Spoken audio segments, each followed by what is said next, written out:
I want to talk about a kind of pressure that doesn't show up until after you've done everything right. Because from the outside, nothing is wrong. But on the inside, something feels off. Our energy has been trapped in agreements that we didn't fully understand the cost of. Because Black liberation has never just been about resistance. It's always been about reorientation, about deciding who we center, and about what kind of lives we're building from here forward. I want to talk about a kind of pressure that doesn't show up until after you've done everything right. The pressure that comes after being responsible, when people rely on you, and when walking away would cost too much and staying feels heavier than it should. A lot of us hit this point quietly and unnoticed because from the outside, nothing is wrong. You have the job, the family, the structure, but on the inside, something feels off. And to make matters worse, you don't have language to precisely articulate what you're feeling without sounding ungrateful. And it's important that we're talking about this now because this month is about Black history. And our history isn't just about what we survived, it's about what we're building next. And in order to do that, we have to clearly identify what we're experiencing in order to interrupt the cycle and create something new.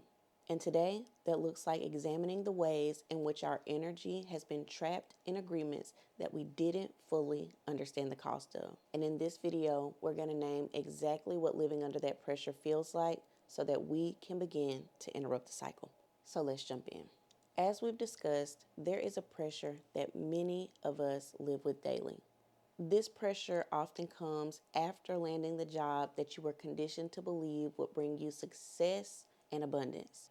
It often shows up after the marriage, after the beautiful children, after the mortgage, and after you've done everything you were told would make life make sense. And then one day, you feel it. Not panic and not crisis, just this quiet, constant weight. And what you're feeling is not you being ungrateful. It's not evidence that you failed, and it's not even proof that you chose wrong. It's that the cost wasn't clearly explained until after you were already committed. And this type of pressure doesn't just make you tired, it compresses you. So while the pressure builds, your life keeps moving forward, but your internal landscape gets smaller and smaller. But that doesn't stop you because you still function, you still show up, you still get the job done. But the person you used to be, the fullness of life you used to feel, begins to fade to the background. This shows up in the way that you think and what you perceive as possible. Your options start to feel fewer, and your imagination or your ability to dream beyond your current limitations gets smaller and smaller. This isn't quite the same as burnout because burnout feels more like a collapse. This is containment. And in real life, this can look like you no longer asking big questions, not because you don't care, but because you no longer have space for what the answers could be. Or it shows up as you making more and more decisions based on what you can manage and not on what you actually want. And over time, you start to believe that this is just what adulthood looks like. But I'm here to tell you that it isn't. This type of pressure and constant stress doesn't exist to push you forward. It exists to keep you predictable and contained. Because expansion and the ability to access the creative nature within yourself brings you options. And choices disrupt the agreements that depend on your endurance. And here's the part that we have to acknowledge together. This type of pressure doesn't exist because things are broken. It exists because the system is working exactly how it was designed to. When Black women are under constant pressure, no one has to stop us from building outside of the system because we stop ourselves. We become more careful with our dreams, we get more practical with our desires, and we start to ask what is realistic before we ask what is right and aligned with my purpose. And no, this doesn't make you a bad person, and oftentimes it creeps in so subtly that we don't even realize that it's happening. And that's why this video exists, for awareness. Not to judge, not to create shame. It's about clarity so that we can interrupt the pattern with precision and intention. And for many of us, we don't recognize the silent agreements that condition us to believe this all makes sense. We're subtly conditioned to believe that if you endure as a good soldier, then you're responsible and worthy. If you're constantly sacrificing, then you're honorable and mature. And we find that if we keep everything all together and we shoulder it with a gentle, sunny disposition, we get praised and affirmed by the collective. But approval and affirmation is not liberation, and endurance isn't alignment. So, this type of pressure and constant stress keeps things stable by keeping you contained. Because contained women do not reorganize systems.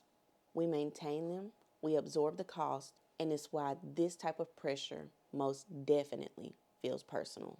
Because I want you to take a moment and imagine with me what our reality could look like if we moved from a place of power, authority, and internal freedom. What could you build with renewed access to your energy, to your creativity, to the fullness of who you are? What would be the first thing that you changed if you experienced that type of restoration? And that question isn't as much for me as it is for the version of you that is desperate to be actualized. And I want to make this clear. The work here isn't designed to escape your life. It's to notice where pressure has replaced your ability to express yourself and live your life authentically. Because once you can see that clearly, you can begin choosing differently. And that matters, especially right now. Because Black liberation has never just been about resistance.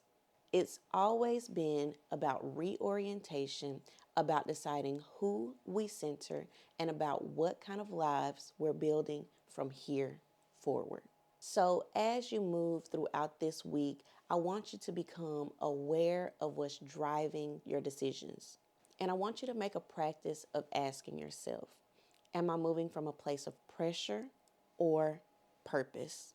And I don't want this to trigger a sense that you have to fix something or that you have to prove something to someone or even yourself. Just notice your energy and be aware.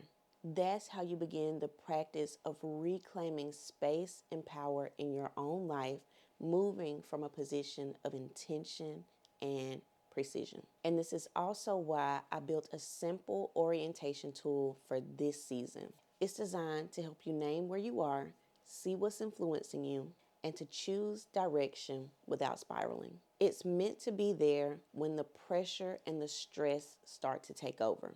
And for those of you who are interested, I've left a link below in the description of this video. And also, for the very first time, I've created a physical marker of the work that we're doing here.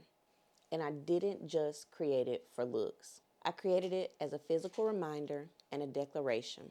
These pieces affirm what has always been true. They affirm that Black women are more than an afterthought, more than a resource, and more than a support system for everything and everyone else. These pieces are there for those of you who know you are a part of what comes next. So if you would like to have your very own Black Women First pieces, this is the time.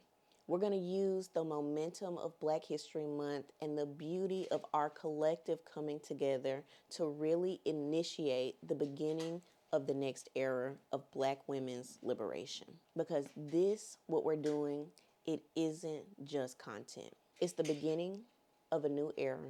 It's the mark of what we are going to create and the legacy we'll leave behind. So lock in. Black women first. Because clarity changes everything.